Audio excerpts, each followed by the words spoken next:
開心見誠，你有你講，歡迎大家收睇蓮花衛視現場直播互動節目《澳門開講》。我係今日嘉賓主持龐啟富。首先好多謝尋日打電話嚟嘅家庭觀眾啦，同埋喺網上討論區留言嘅網友㗎。我哋今日要討論嘅話題就有關澳門嘅物價問題，介紹下邀請到嘅嘉賓先。咁喺我身邊嘅就有工聯民政民生關注組成員李展圖先生。展圖你好。你好。咁喺展圖隔離有民眾建澳聯盟常務理事李玉培先生。玉培你好。你好。以及係的士總商會副會長凌世威先生。凌生你好。繼父你好。歡迎晒三位，我哋都歡迎各位家庭觀眾打電話嚟一齊討論。電話係28789192，28789192。網友亦都可以參與網上討論㗎。咁喺我哋開始討論之前，而家先睇一睇今日澳門嘅重點新聞。本澳通脹率持續高於6%，統計局今日公布8月份按年通脹率係6.33%，較7月份上升0.29個百分點。以年率計，8月份通脹6.46%，較7月份上升0.01個百分點。8月份按年通脹升幅主要由外出用膳收費上調以及蔬菜價格上升所帶動。一名本地男子涉嫌詐騙台灣旅遊客250萬被捕。司警表示，被捕男子涉嫌訛稱自己係賭場貴賓廳經理，以免費住宿同埋入會優惠為名，誘騙一名台灣旅遊客兌換籌碼，之後聲稱輸光，再潛逃到內地。佢再次入境嘅時候被捕，嫌犯將會被控加重詐騙罪，移送檢察院處理。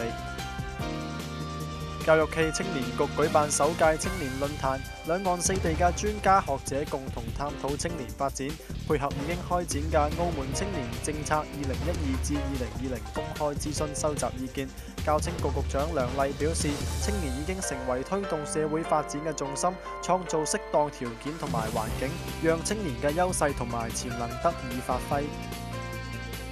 個人資料保護辦公室就非高等教育注意事項指引舉辦諮詢會，首日有大約50間本澳中小學校近100人出席。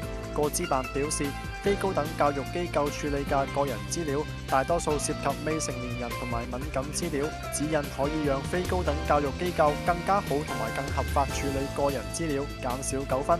個資辦將會向非高等教育機構發出非高等教育機構處理個人資料的注意事項指引，預計今年內推出。有市民表示，手提電話經常收到不明來歷嘅短信。個人資料保護辦公室主任陳海帆表示，涉及直銷商業信息嘅推銷，視乎有關機構係咪合法取得資料。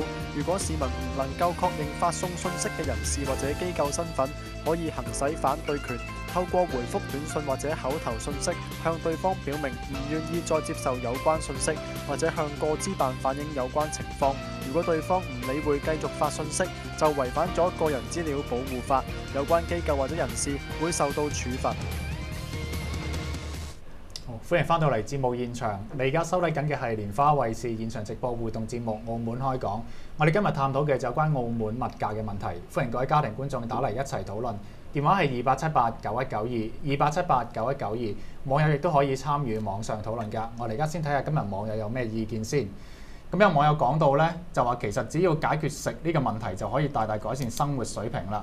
咁啊樓咧就可以租或者同屋企人一齊住，問題並唔係需要即時解決。咁但係每日3餐就過去1年就升咗20幾個%喎。佢話咁啊避無可避啦。而家通脹咁恐怖，每年嘅生活品質咧都下降緊㗎。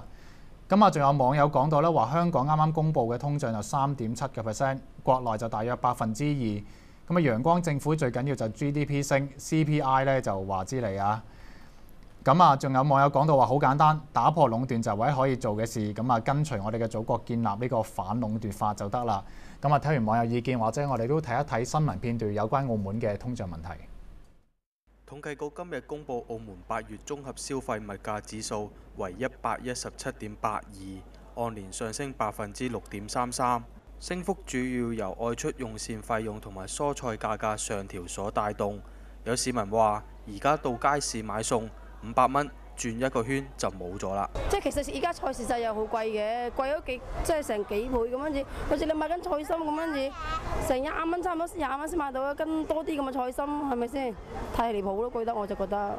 今個月同上個月都係差唔多，但係一時啦，好似買啲菜都係10幾蚊斤，一時去10蚊斤咁樣樣。除咗蔬菜價格上升之外，汽油價格上升亦都令市民苦不堪言。咁你都要入嘅，係咪啊？仲係起價又好跌價，你都要入。你冇理由話佢起價你唔入啦嘛，係嘛？有啲影響貴少少咯，都係差唔多。而家因為呢嘢太貴啦，即係全部都係呢嘢開始，啲乜嘢都係貴嘅，都係咁樣冇辦，都係適應咗啦。通脹問題越嚟越嚴重，唔少市民都話希望政府能夠出招，舒緩大家嘅生活壓力。好啦，咁啊睇完片咧，同你嘉賓傾下偈啦。咁啊，其實幾個都相信都知道，亦都感受到近幾年澳門嗰個通脹問題咧，的確係非常之得人驚。咁啊，可以話內外交迫啦。咁啊，外在嘅有之前所講主要嘅貨源地內地，佢本身個通脹都好犀利啦，再加埋人民幣升值，咁啊輸入性通脹，咁啊仲有近幾年不斷美國啊 QE 啊量化寬鬆推出，其實都變相推高通脹啦。咁啊變翻內咧，就其實澳門個本土經濟一直好好咧，就令到好多嘅需求帶動嘅通脹啦。咁再加埋一啲成本，包括原材料啊、人力資源啊，以至於個鋪租啊，其實等等全部通脹咧，咁最後咧就由我哋一般嘅小市民或者消費者就受晒。咁或者先問下展圖先啦，點睇而家澳門嗰個通脹問題？我就咁睇，因為澳門作為一個旅遊城市啊，咁其實好受外來嘅因素影響。咁剛才主持都講過，其實美國嗰邊有QE 啊，又開始印銀紙，日本又跟隨啦。咁我哋未來面臨嘅人民幣亦都係會升值嘅壓力啦，同埋一啲佢本身內地嘅貨源嘅通脹啦。咁其實澳門而家環顧澳門，你其實睇翻呢幾個月，其實我哋持續嘅通脹都係6% 以上。咁對於呢啲咁通脹嘅苦咧，其實由我哋去街市買棵菜，到我哋其實買層樓去置業，其實都係去深受呢個通脹嘅之苦。咁其實點樣去令到澳門呢個即係外來嘅即係輸入性嘅通脹點樣去解決？我覺得即係除咗國內嘅輸入嘅原材料啊，或者鮮活食品之外，其實亦都可以考慮下，睇下可唔可以國外嘅一啲貨品比較便宜嘅一啲地方去輸入一啲原材料啊、食品啊、鮮活商品咁樣去降低一啲來貨價。另外就話喺中間環節上可唔可以打通一啲關節啊，唔好令到個成本係增加。可唔可以直接由原產地到消費者嗰度盡量係減少一啲枝節咧？咁另外就係話可能有啲本地一啲，譬如剛才同講嘅油價，可能話咩聯合可能我哋根本都冇選擇嘅權利嘅。咁點樣去其實油價係我哋必須嘅生活品嚟㗎嘛，佢一升，所有嘅行業任何都會帶動會一個升嘅一個持續咁，都會引起一個通脹嘅問題咯。另外就話我哋現時譬如而家外圍因素嘅資金熱錢啊不斷咁流入嘅時候，其實我哋而家嗰個房地產市係相當之熾熱。我哋而家高樓價、高租金都會引致我哋打工仔嘅薪水嘅比例係越嚟越重嘅。咁呢方面其實點樣去令到限制，即係打擊呢個熾熱嘅樓市咧，令到回復翻唔好話回復啊，即係舒緩下佢啦。特別係剛才提到一啲商鋪租金嗰方面，可唔可以有效嘅措施去壓抑翻啲租金？因為現時嘅租，即係我哋所講嘅羊毛出自羊身上啦。咁通常租貴，咁佢嘅買嘅嘢就貴啦。咁自然咁我哋消費者去買嘅時候，咁一係就買，一係就去唔買，咁最終可能導致一啲老鋪又去消失嘅時候，咁亦都係即係會最終都係受澳門居民之苦咯。咁我覺得即係現時我個人睇咧，個通脹都係從呢幾方面去帶動。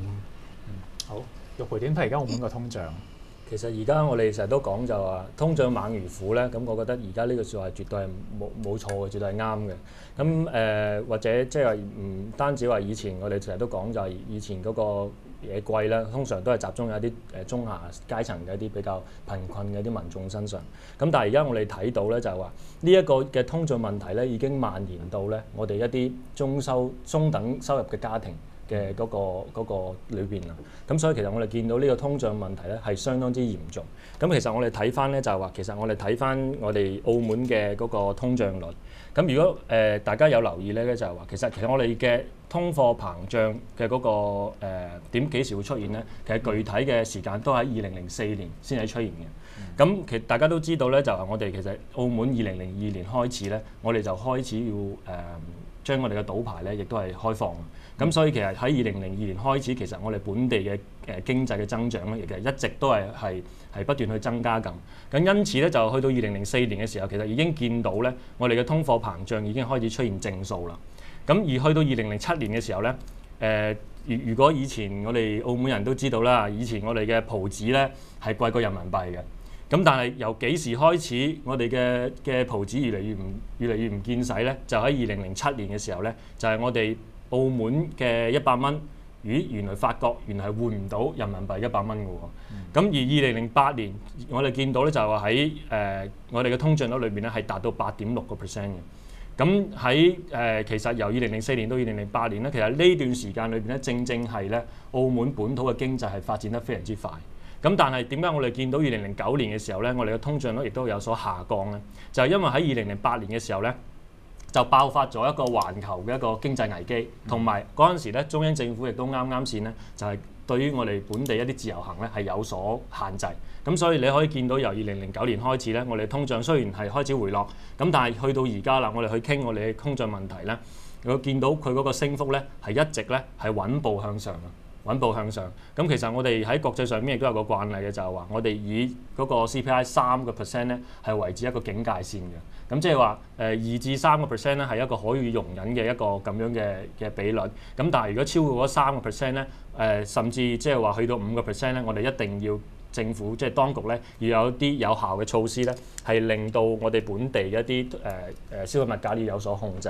咁所以我哋見到睇返今年2012年成個嘅通脹嘅比率咧，一直都徘徊5到6%。咁其實過去我哋一直都認為就話我哋嘅嗰個消費物價指數，即係我哋嘅 CPI 咧，其實係同輸入性通脹啊呢啲係掛鈎嘅。咁亦都係因為即係本身澳門亦都係受外圍嘅環境影響係非常之敏感嘅一個咁樣一個地區。咁但係我哋睇翻而家即係今年一啲數據咧，我哋睇出就其實喺上一季度我哋自己大陸本身所公布一個資料咧，其實喺我哋大陸裏邊對於嗰個物價嗰個控制咧，其實係已經係有比較好嘅一啲咁嘅成效。即係唔好話佢嗰個升得唔係好高，但係咧佢嘅升幅咧係相對嚟講亦都係平緩啲嘅。咁而去到第一季嘅時候，其實我哋睇到咧，我哋嗰個人民幣嘅升值嗰個升幅咧，亦都係慢慢咧，亦都趨向平緩。咁但係呢啲嘅狀況出現咗啦，但係對於好似睇翻我哋澳門，咦，我哋嗰個消費物價指數仍然係升喎，仍然係冇跌嘅跡象喎。咁所以而家我哋可以有一個判斷就係話，雖然話輸入性通脹或者係一啲貨幣嘅貶值咧，係會令到我哋嘅通貨膨脹率係會升高。咁但係就話我哋而家見到咧，嗰個引起我哋嗰個升幅嗰個因素咧，慢慢係可以即係啱啱所主持所講，越嚟越複雜啦。即係除咗一啲外來嘅因素之外咧，我哋本身裏邊嘅一啲因素咧，亦都係好重大咁影響緊。陣間都可以詳細傾一傾，就係話點解你內地嘅嗰個人民幣其實相當一段時間叫橫行啦。咁其實佢個通脹率咧都喺度跌緊，點解傳導唔到嚟澳門咧？澳門就話升係咪其他原因咧？一陣間我哋再傾。或者馬凌生啊，其實點睇而家嗰個通脹問題，特別係尤其食品啦同埋油價嗰方面比較誇張啲。其實澳門嘅通脹咧，我諗咧大部分都係輸入性嘅。咁大家睇翻其實一個匯率嘅變化啦。首先啊，李生已經解釋咗嗰個匯率，你都唔見咗幾十個%去啦。咁呢個此其一啦。咁第二嚟講咧，其實貨源嘅來源太過單一，亦都造成一個價格嘅變相壟斷。因為其實大家諗下咧，澳門嘅所有嗱，其實通脹咧不離衣食住行嘅啫。如果食品嘅來源係比較單一嘅話，而且而家引入嗰個公司可能又冇咩競爭底下咧，其實喺個價格上係咪已經維持咗一個相當之高嘅水平咧？呢樣嘢此其一。因為據我了解咧，其實當然你可以開發一啲唔同嘅市場。包括頭先所講遠啲啊，越南啊、泰國啊，或者係再遠少少啦。咁但係對一啲新鮮嘅食品咧，相對呢個相對比較困難，因為所謂新鮮嘅食品咧，就即係我哋一定要即日鮮噶嘛。咁但係喺呢方面嘅價格，其實大家睇翻咧，當然喺國內嘅價格咧都係貴咗，但係個貴嘅幅度咧比澳門你同澳門比，其實你睇翻拱北啊，我講緊係爭緊一關之隔啫，其實價格都可能爭咗40-50%嘅。咁呢個係唔合理嘅，亦都唔正常嘅。究竟街市嚟嘅李生頭先做過統計，去街市係買可能譬如話10蚊斤菜，咁你睇下拱北街市可能咁5-6蚊嘅喎。咁究竟中間呢個差價去到邊個袋度咧？就肯定有嘅，中間一個營運商咧就落咗個袋嘅。咁當然啦，佢如果你係創造一個咁嘅，仍然維持一個咁嘅條件俾佢去做嘅話咧，我相信呢個物價咧冇辦法回落嘅。咁另外一方面，除咗嗰個貨幣嘅升值同埋嗰個價格來源嗰個引入營運商太過單一之外咧，咁當然啦，如果你引入唔同嘅批發商嘅話，我哋可以從遠啲嘅地方，我唔一定廣東省噶嘛。其實大家睇有啲可能國內有好多唔同嘅省市，有啲或者較為偏遠少少嘅，咁佢可能喺運輸方面唔係咁方便嘅話，佢可能嘅價格係會相當之平嘅。咁我哋可以組織一個運輸業去嗰邊將一啲新鮮嘅物品運到嚟澳門，但係問題嘅過程之中咧，我知道澳門嘅檢疫制度咧相當繁複嘅，唔係話你拎上，就你想拎過嚟就俾你嘅嗱。如果唔係，你又試下聽日你攞超過幾斤菜喺經過澳門嘅海關睇佢會唔會檢控你嗱？咁但係其實呢個好奇怪，嚟得拱北嚟澳門有乜分別咧？咁當然啦，檢疫我哋覺得係需要嘅，係咪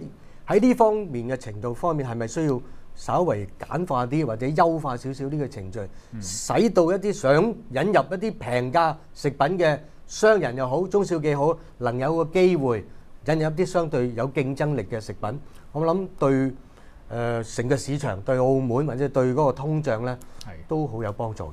好，明白。我哋聽聽家庭觀眾嘅電話，有招生在線。招生你好，喂，你好，咁多位嘉賓好啊。咁今日講呢個話題咧，其實真係好反映我哋而家呢啲咁嘅打工仔嘅一啲心聲嘅。即係啱啱咁多位嘉賓其實即係講得啱，因為即係對比起真係澳門嗰種真係消費物價咧，而家真係比香港還要貴得多。到底係因為咩原因咧？係真係澳門嘅地方細，就可以俾即係嗰啲叫做供應商咁樣去壟斷法，跟住即係個差價差咁遠，咁好似我平時出去買餸咁我出去關買斤生菜2蚊到2個半，最多都係3蚊，但係翻到嚟澳門可以去10幾蚊一斤生菜。到底中間嘅錢係我哋覺得佢係啲供應商覺得澳門人嘅錢係特別好呃定係覺得點？真係完全唔知點解嘅喎。跟住到第二到油價係咁，油價佢真係有個所謂嘅可加可減經濟，加到底係多啲定係其實真係市民都可以睇到加多定係蝕減多。完全真係只係向上唔會向下嘅，完全唔會話去政府完全唔會去理呢方面嘅壟斷嘅喎。你好似真係唔止油啦、食啦，甚至係我哋嘅一啲通訊方面，即係可能係網絡方面一直都係壟斷好多。可能將來啦，咁明年可能有機會有新嘅引進，而家先引進，但係一直都俾佢係咁對澳門人嘅一啲咁嘅剝削啦，我哋可能叫做真係幾痛苦，即係佢對呢個政府其實一啲政策真係非常之痛心。或者想問下招生，就話對於嗰個譬如食品價格啦，或者個油品價格嗰度咧，你覺得點樣可以緩解到，或者話個透明度嗰方面係咪要適當再加強咧？其實頭先透明度必須要啦，同埋更加要引進多啲新嘅一啲供應商，同埋必須要立法反呢個壟斷法。唔係嘅話即係俾就算引進新嘅，佢哋互相包庇、互相一齊升價降價，其實一樣冇用嘅。我哋政府必須要立法去管制呢方面嘅壟斷法，管制好佢哋，唔俾佢哋壟斷個市場，咁樣就我諗會好啲咯。好明白。招生冇其他意見添？冇啦冇啦。好，多謝晒招生嘅電話。歡迎翻到嚟節目現場。你而家收睇緊嘅係蓮花衛視現場直播互動節目《澳門開講》。我哋今日探討嘅就有關澳門嘅物價問題。咁啊，頭先幾位嘉賓都講到啦。咁啊，其實睇翻個數字咧，今年8月份嗰個 CPI 咧，比舊年11年嘅8月咧，其實升咗6.33%嘅。咁啊，拆分佢嚟睇咧，其實當中咧升幅比較明顯咧，一個就係食物同埋非酒精飲品升咗8點幾個 percent 嘅。咁仲有一個就係住屋及燃料咧，都係升咗8點幾個 percent。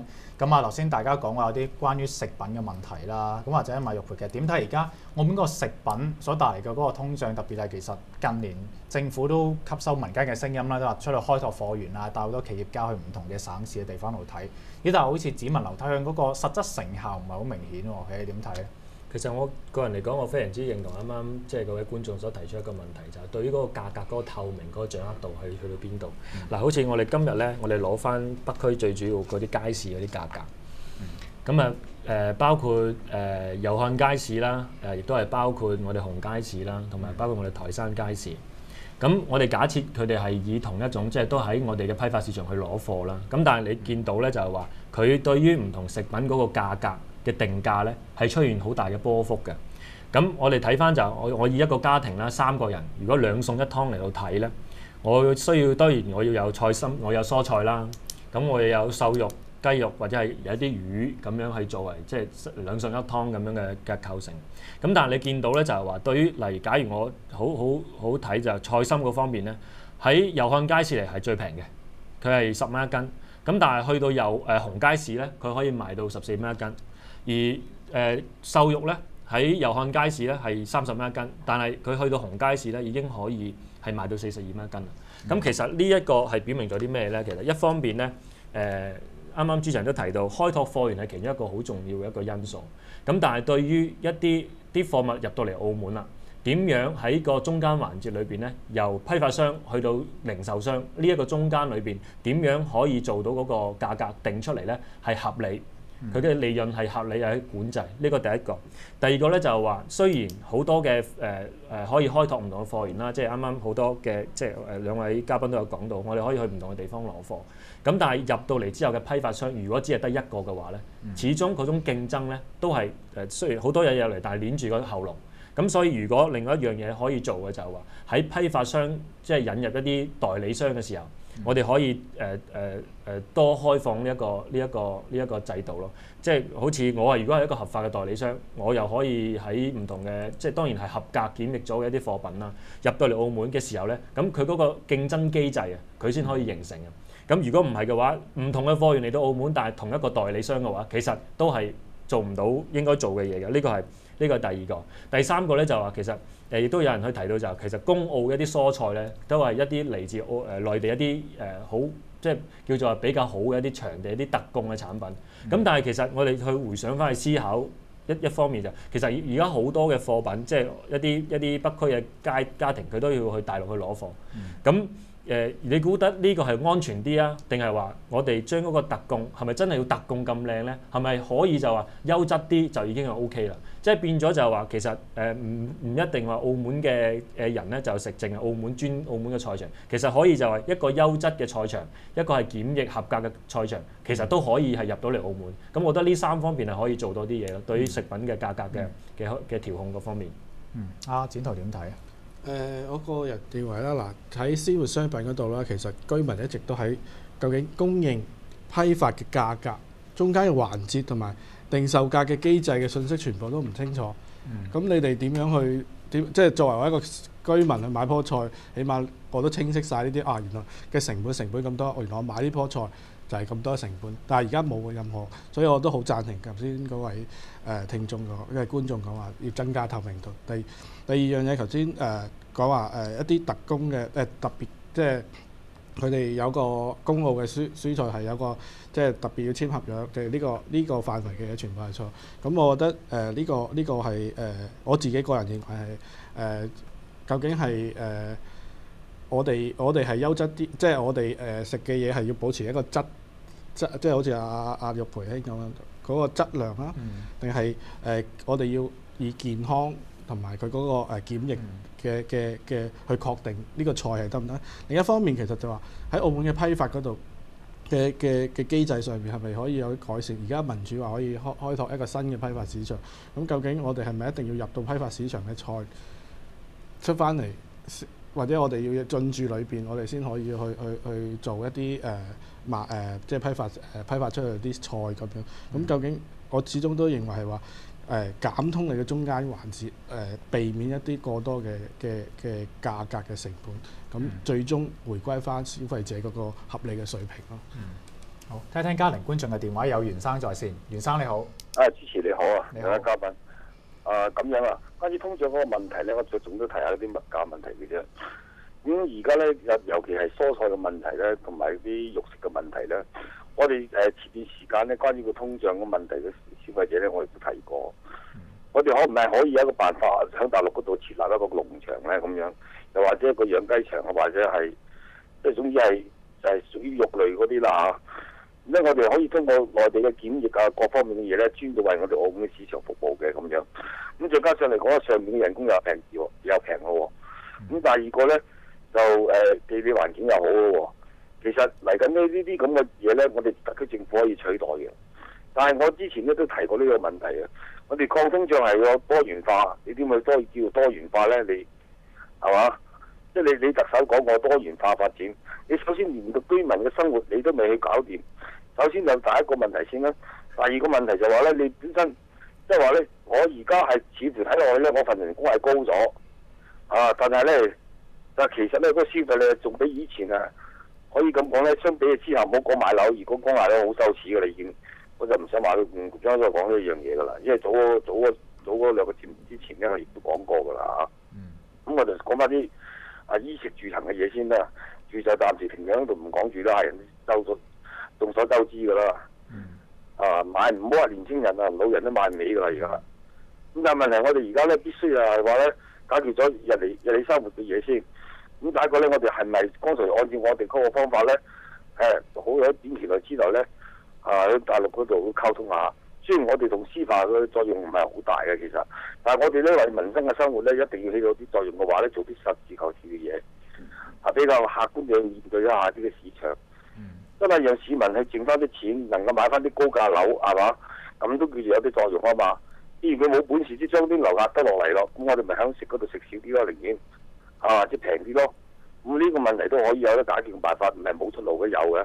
其實中央好睇我哋噶嘛，好撐我哋噶嘛，係咪先？咁但係佢撐嘅之餘底下，必須自己嘅努力，自己有冇做到咧？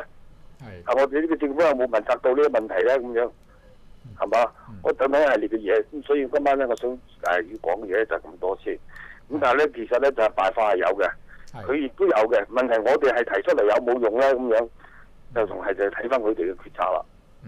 點嘅政治體制問題啦，係咪先？明白。其實我哋想請問下袁生，其實就係話，除咗頭先所講啦，可能喺內地嘅某啲比較近嘅地方啦，可唔可以我哋出資去起翻啲可能鮮活食品嘅一個場所去供應翻我哋之外，其實你覺得現階段有冇啲咩嘅措施係可以幫到手舒緩下個通脹？嗱，舒緩嘅通脹咧，而家你唯有補給嘅啫。補給係乜嘢原因咧？就話即係話你政府有錢㗎嘛，200個億嘅地啊，你都咁低價，唔係你幾億嘅地賣出去咯，你賺咗幾百億嘅地翻嚟咯，咁樣等等一系列啲咁嘅嘢，是非非都好多㗎啦，咁都揾唔少錢啦。咁你可以醫療券都發得出去啦，不如消費券都發埋啦，係咪先？呢個即係你按理情況可以咁做嘅喎。咁仲實際先，我哋已經唔要醫療券啦，我哋大家澳門我哋澳門市民都係身體健康嘅，寧願都係佢發消費券俾我哋咧。寧願都係將佢抗通咗啦，呢個都係一個辦法嚟㗎。但問題呢個辦法咧，只不過糖水滾糖魚，始終解決唔到咩長期嘅問題嘅。我覺得都係。以長期之計咧，都係按翻我之前嗰個辦法去做啦。其實咧，我相信咧，你承包過去啲農場啊、雞場啊，以及係嗰啲牛場咧，其實大陸好多人設備做㗎。你要幾衞生幾防疫都有。幾靚嘅米都有，其實咧我哋係澳門又唔係大嘅，幾十萬人口，係嘛？我都搞來搞去唔明佢衣食住行搞得咁立亂，呢啲咪體制問題咯。好，明白。好，或者同阿袁生傾到你先好嗎？好嗎？多謝晒袁生嘅意見啊。咁啊頭先都講到啦，其實除咗食品之外咧，其實就仲有其他一啲唔同嘅環節、唔同嘅產品咧，嗰個通脹都好犀利嘅。咁仲有一個咧比較可能大家印象深刻啲咧，就係嗰個油產品啊。因為除咗揸車要入油啦，其實屋企煮餸咧，石油氣咧啲價格都係跟住嗰個嘅石油相關產品嗰樣嘢一齊上升。或者馬鈴沙啊，其實對於澳門嗰個油產品個通脹，你覺得嗰個問題嗰個源頭喺邊咧？點解真係政府就話唔係加快減慢啦，佢係加慢減快添啦。咁但係的確市民嘅感受好多情況下就真係覺得加快減慢，我點解加得咁密嘅？阿凌生點睇？其實油品嘅價格其實係一個國際油價嚟嘅，咁有加有減咧，我覺得係正常。咁如果點解澳門會出現會加快減慢咧？其實即係我諗每個人都會認同嘅，一定係咁啦。但係政府佢有佢嘅理論去講出嚟。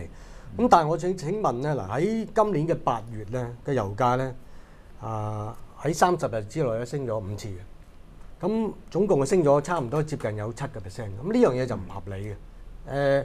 當然國際油價每日都會波動，同意。但係大家記住，呢個係期油嚟嘅，呢個唔係你嘅市場買到嘅油嚟嘅。我相信我哋買嘅油係現有，唔係期油嚟嘅。我相信咧，所有嘅油商咧，佢都一定有存貨嘅。我唔相信佢得5日貨，跟住再入貨。咁即係意思即係話咧，呢5次加價咧係謀取佢一個藉住呢個油價加價咧而謀取一個利潤嘅。呢個係完全唔合理嘅，因為當你嘅油品進入咗一個倉裏邊嘅話，其實我諗你有一定嘅儲存量嘅，係會足夠1個月，我相信會足夠有餘嘅。咁點解呢一個月內加5次咧？呢個係唔合理嘅，亦都係唔正常，你解釋唔到嘅。咁呢個唯一嘅解釋就係各方嘅業界咧，可能共同擬定咗一個價格，去同時同刻作出加價同減價一個部分。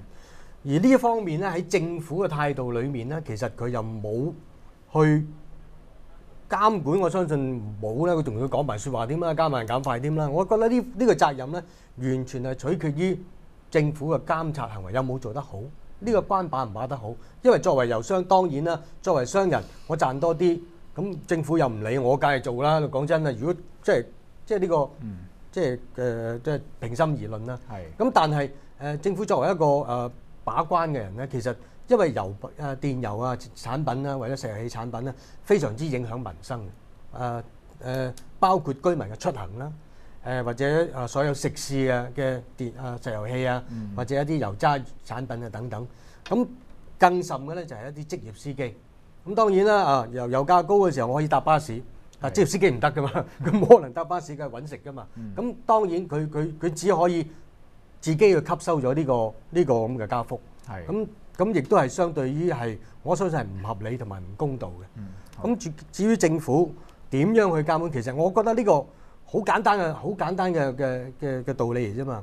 我諗每一個月幾多油品入咗澳門，我諗相信經濟局能源辦一定有掌握咗數字嘅。佢乜嘢嘅價位，乜嘢嘅價格係入咗呢個數字，我諗完全好清晰。問題就係佢如果低價入嘅話，5次加價其實唔關佢事啊，因為你個價格已經係入咗定咗啦嘛。咁大家要接受。咁當然如果你高價入咗嘅話咧，大家亦都要接受呢個月可能都要貴翻啲嘅啦。但係冇可能咧，而家係選擇性去加同埋減啦。呢樣嘢咧，我諗完全係出於政府嗰個監察唔到位，監管不力。我哋聽一聽家庭觀眾嘅電話先。有市民黃生在線，黃生你好。你係咪我啊？係黃生，請講。係咁樣，我就覺得咧，我就好灰嘅睇嘢。根本回歸後咧，就已經個心態咧，就已經係可以講叫無望噶啦。我細估唔到一個澳門嘅蓮花地會俾呢2任特首咧就搞到，同埋佢啲班子搞到啦，澳門烏煙瘴氣。我好傷。傷乜嘢咧？我係澳門人，我正式馬交仔，我係原居民，我係真正嘅土生嚟嘅。只不過我係冇學葡文啫。你話好啦，而家啲問題我唔識得講其他嘢，我想問下，而家在座有啲係街坊會㗎，又有係嗰個的士商會㗎。咁我想問下，究竟你哋而家講嘅説話係出自你哋良心啊，亦或係另有目的係安撫我哋，為我哋發泄下嗱。我同你市民講咗嘢啦，但係事實上你幫唔到。如果要呢，我只有得條路，一係就直成取消嗰50年不變，即刻回歸，我就使人民幣。我情願而家將我啲錢即時貶值，我都可以救到自己。此其一。或者問翻黃生，其實對於通脹嗰個物價嗰方面有冇啲咩睇法？睇法自救咯。嗱，好似阿凌生，既然佢咁龐大嘅車隊，仲有其他啲會員，如果要做嘅話，問題上我政府批唔批個牌俾佢啫？嗱，你試下佢嘗試下，走去攞個油站啊！我啲市民撐住你啊！我就去你間油公司度入油啊！我係唔去其他啲啊！即係黃生覺得就自己攞我都睇到畫面，見到阿零零生零頭一點解咧？佢操控住係唔會俾個牌你嘅。今朝早我喺嗰個澳門廣場，我聽到有一個係講點啊？兜我大冷喺香港翻貨，仲有快過澳門，因為點解咧？兩邊都食住澳門，因為你哋澳門人而家大把錢啦，咁多啲跑車晚晚都肥啲肥嚟，人人有錢嘛，我咪食硬你澳門咯！你哋而家學得邊個話齋土地出黃金咯？我哋係點啊？我係夾心階層啊！咖啡起咗我1蚊，我人工未起過。嗱，我講句肉酸嘅説話，我貢獻唔到㗎，因為我只係彈嘅啫，我人就一做好嘅係應該嘅。唔通係咪要嚟多一次沙士，我先可以享受到9蚊一個蛋治連埋杯奶茶呢？我好懷念嗰個時間，但係咁喎，係犧牲條命㗎會。點解會咁啊？點解個特首佢樣嘢都唔出聲，淨係你識得油浮呢個？下低嗰啲點啊？係人都知㗎啦。嗱，仲有我一講到政府咧，你哋電台咧都好敏感嘅，你哋節目主人咧都驚我即時令到你哋難堪。不過我希望我講得出嘅説話，我負責。我已經超過60歲㗎啦，我唔驚死字點寫。我好氣憤啊，因為我係澳門人，嗰個澳門嗰幅地係我㗎。點解我哋啲地係撥咗俾人去賺錢，拎翻佢嘅祖家？我哋喺度做乜嘢？我哋冇屋住喎而家。好，明白。你話仲有一個問題，我希望講添。嗱，呢樣嘢就好緊要嘅。呢個輕軌，我話你聽啊，絕對係我哋一個好重嘅包袱。講翻個主題相關嘅問題啦，好嗎？都係物價升啊嘛！你將來你嗰個6蚊一篷車、8蚊一篷車咁點啊？係咪先啦？咁我哋點啊？一家4口，我哋要搭車翻工。喂，唔掂㗎，係咪先啊？香港而家貴在乜嘢咧？食唔貴，平過澳門，係居馬費。而家又係啦，食住行，佢操控晒。我哋而家變咗啦，我最後一句説話啦，唔阻大家啦。我哋而家係變相全個澳門40幾萬係一個乜嘢啊？係永遠嘅奴隸啊！我哋將會步入咧供樓供3代啊！我哋有可能老嗰啲咧係要瞓咧。嗰個公園啊，好似日本人咁樣瞓紙皮盒啊！好，歡迎翻到嚟節目現場。你而家收睇緊嘅係蓮花衛視現場直播互動節目《澳門開講》。我哋今日探討嘅就有關物價嘅問題啊！咁而家電話旁邊有市民余太在線，余太你好。你好。係你好，請講啊！我打電話上嚟嘅咧，我就係覺得點樣講法咧？而家啲菜都一個寫，我有一次去即係我去買餸啊嚇。佢寫住北京菜12蚊一斤，我買咗翻去。但係嚟嘅買咗翻去之後呢，就通常呢，即係食嗰啲嘢安全啲呢，我就用水浸。買好靚嘅喎，好柔軟嘅喎，用隻手摸過，翻到去浸水，點不知浸咗半個鐘頭到啫，變咗支菜呢硬刮刮嘅，哇！好得人驚啊！我個心諗，愛唔愛好呢？12蚊一斤，你掉啊，即係等於掉錢。你食咧又驚，咁你而家嗰啲咁樣嘢都貴，係咪啊？即係變咗，如果係有害嘅，夾硬食埋落肚。如果真係身體出現問題嗰陣時，又係要錢嚟醫嘅。即係搞來搞去，即係都唔知點搞。所以嚟計嘅咧，嗱，好似香港都驗到啦，美國入口嘅牛肉有問題啦。我從來有睇嗰啲新聞咧，澳門街驗嗰啲嘢咧。冇乜嘢，即係有邊樣嘢有問題嘅，樣嘢都冇問題嘅。人哋香港嗰啲入口嗰啲監管都驗到有問題，但係我哋澳門街冇嘅喎，一樣有美國牛㗎。點解我哋嗰啲美國牛係咪特別靚啲嘅咧？冇嘢嘅咧？香港嗰啲反而有嘢嘅咧？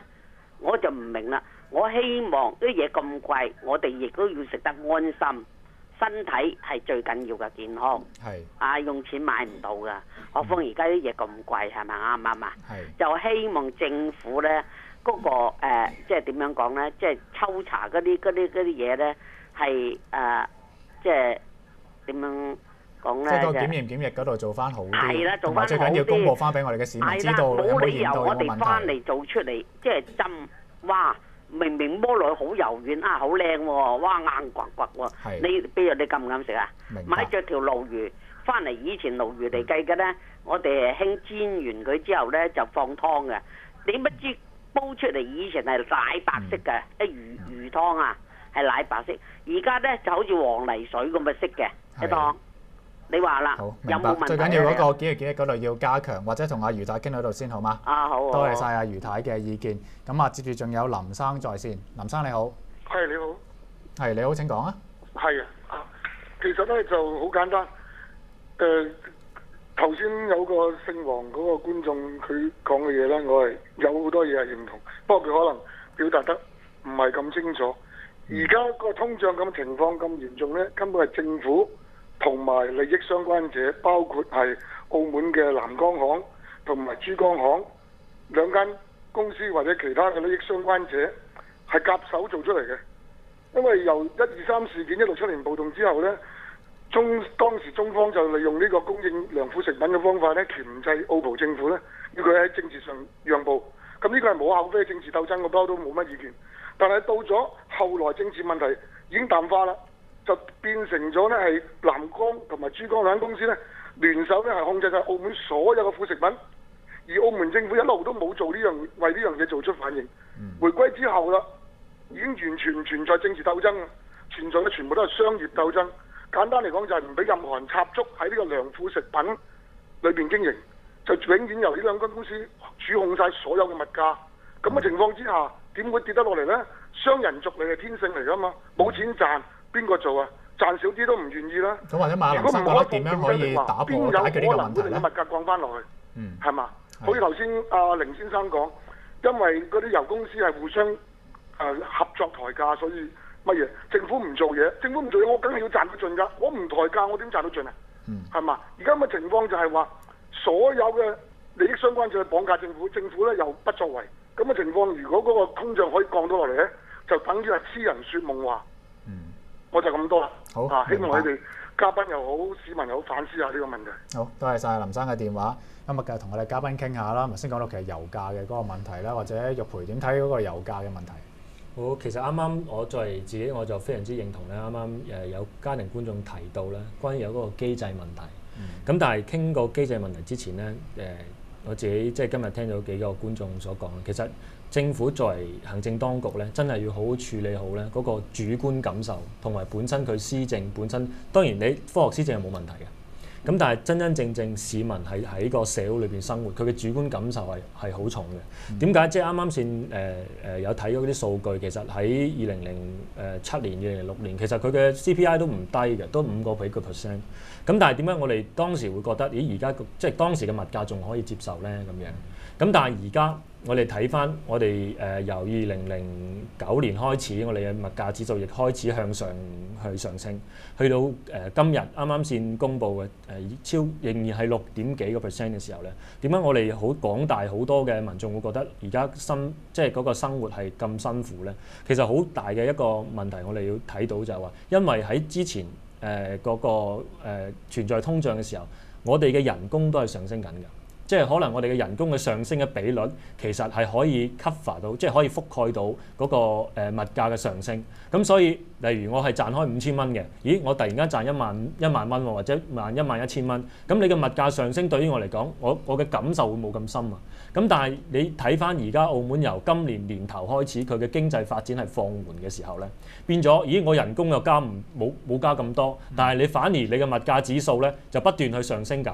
咁所以變咗就話，啱啱所講唔單單係中下階層，即係一啲打工階層，或者係連中間嘅中收入人士，佢哋都感覺到，咦，我500蚊好似好快入到市場行一圈就冇咗咯喎。咁所以呢個第一點要講出嚟就一定要注意好市民喺生活裏面一個主觀嘅感受，唔好用一啲冷冰冰嘅數據。呢個第一點。第二點就其實啱啱先觀眾亦都帶出咗一個問題，關於嗰個機制嘅問題。咁所以就話之前特首亦都係責令係成立咗一個係嗰個價格控制嘅工作小組，其實係寄予厚望嘅，即係話而家因為佢個小組嘅成立係因為睇到大家都見到就係而家個通脹好嚴峻，咁所以而家成立一個小組咧就係要控制嗰個通脹，咁但係而家個小組就嘅工作效果就話翻俾你聽，邊一間嘅茶餐廳嘅油多加埋咖啡係平啲，或者係邊一度嘅係咁，其實已經係離背咗當初特首係想成立呢個工作小組嘅原意嘅。咁所以喺呢方面就話喺第二個喺嗰個機制上邊點樣喺個工作小組喺工作之前俾啲乜嘢職能俾佢，即係其實呢個小組其實有冇行政職能嘅咧？例如有一啲嘅街市或者有啲商號，佢嘅利潤過高嘅時候，可唔可以採取一啲行動？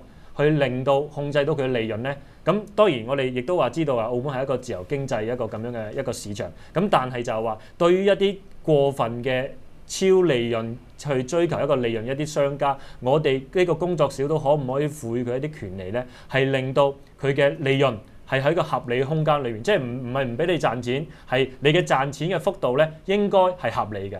咁我覺得喺呢個方面咧就係話，無論喺油價嗰方面或者係而家食品各個方面咧，係可以呢個小組係俾佢更多嘅權利，而真真正正嘅呢個小組係開展一啲工作，先可以係即係令到市民係覺得個生活係個通脹冇咁大嘅壓力咯咁樣。好，我哋聽到位家庭觀眾嘅電話有文生在線，文生你好。係，各位好。係。時間關係，可能講快少少。好啊，咁咧就其實對於呢個物價通脹咧，我哋作為市民咧都好無奈同埋好無助噶啦。咁咧而家想咧，即係頭先等於其中有一位講者阿凌生講咧，關於油價嘅呢個問題咧，今日其實都想上嚟訴下苦嘅啫。其實就政府咧就真係放軟手腳，就乜嘢都唔做啊。就凌生就已經講咗好多佢嘅見解啊，同埋想知嘅嘢啦。我只係想講幾樣嘢咧，就係2008年嘅時候呢，國際油價140幾蚊美金，當時澳門呢個零售嘅電油價呢，就約莫係13蚊去到尾，或者14蚊1、2度啦嚇。咁後來政府就因為話通脹啦，就照顧我哋市民，就減咗個半銀錢呢個汽油稅啊。咁好啦，現今國際油價呢係100蚊左右，係100蚊左右。但係而家我哋嘅零售價呢都12個幾啦，咁仲有如果我冇記錯嘅説話呢，香港嘅零售油價呢都係約莫15蚊到嘅啫，好似都係15蚊到。而但係香港嘅零售油價呢入邊呢就係包括咗呢個油站嘅租金同埋6個幾銀錢嘅政府嘅汽油稅喎。咁斷估我哋澳門嘅油站嘅人工啊，其他燈油火蠟支出啊，剩啊，唔會貴得過香港啩？咁你計一計，如果香港個零售價減咗6個幾呢個汽油稅之後，剩翻嘅錢係包括埋佢嘅成本，咁即係我想知道，其實我哋澳門嘅成本會唔會高過香港咧？黃生真係講個油價唔係好合理啊！或者時間關係，同你傾到呢度先好嗎？好。我哋仲有位黃生在線，黃生你好。喂啊，黃生。點啊？係黃生你好，請講啊。係嗱，上年對上嗰個朋友咧講，即係其實唔係珠江公司，係南江公司、南粵公司。咁其實咧，我哋特區政府都有相當責任嘅，因為講個副食品咧。咁屠場，我哋民政總署都佔有一個份額㗎。咁其實特區政府有冇即係打破一個壟斷市場，好似我哋個賭牌咁？即係放開佢，咁我哋先有可能唔會捱個貴嘅副食品。你講嘅油價，佢哋嗰幾間公司係聯營，一齊係抬高嗰個價錢。我哋都有冇？我哋澳門即係有冇什麼公平競爭法？係嘛？即係其實特區政府或者將來如果減少市民嘅怨氣，派油券，派而家電器有補貼啦，係嘛？第日坐巴士有補貼啦，樣嘢有補貼，可能市民有冇咁多民怨啦？如果你一日你唔即係嗰兩間即係進口公司，其實背後土特產係邊一個家族控制嘅，大家心知肚明啦，係咪啊？你唔打破呢個壟斷，我哋永遠都係捱緊貴嘅豬肉。永遠都係呢樣嘢。好明白黃生意思，都最緊要打破壟斷，或者時間關係同阿黃生傾到呢度啦，好嘛？咁啊，或者其實頭先都講到啦，玉培提到嗰個叫做價格小組啦，咁啊由經濟局牽頭嘅一個嘅希望可以調控到物價小組。咁啊，其實一出嚟之後咧，坊間就揶揄佢就係其實係格價小組啫，因為最多公佈咗一啲嘅數字，令大家知道邊度平邊度貴。或者展圖覺得點樣可以真係發揮到呢個小組嘅功能？因為而家佢哋即係喺網上公佈或者公佈嗰啲價格咧，其實我覺得有少少機能，即係據我所知，消費者委員會都其實都有個嗰個價格咁樣俾大家去參考下嗰個價格。咁但係始終你參考還參考，我自己居民係深深嘅感受，通脹越嚟越加，咁點樣去做好咧？其實始終即係好似我剛才提到嘅第一。我哋而家喺國內嘅，即係國內嘅源頭嘅入貨嘅時候，我哋可唔可以去國外咧？因為而家隨住外圍嘅，即係大家都貶值嘅時候，咁其實我哋預計我哋人民幣一定係壓力升嘅。咁嗰個我哋我哋熱錢嘅流入兩樣嘅雙重打擊底下，我哋究竟點樣去再面對呢個問題咧？其實我覺得。特區政府應該及早去有效嘅措施，去首先去當前去令到所有嘅即係令人質疑嘅或者係一啲相關，即係希望可以增加透明度，去俾多啲數據俾我哋居民睇。喂，你個即係而家個情況個利潤啊，個點樣？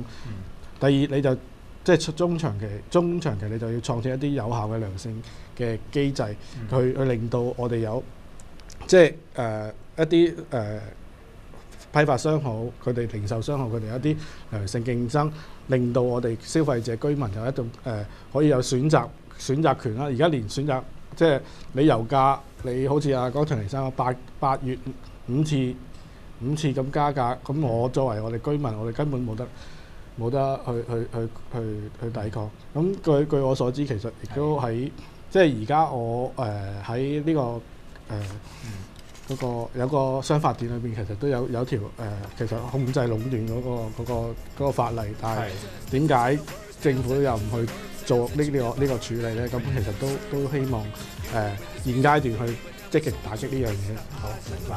咁啊，今日節目時間差唔多啦，多謝晒大家嘅收睇。咁啊，下個星期一同樣時間繼續同大家澳門開講。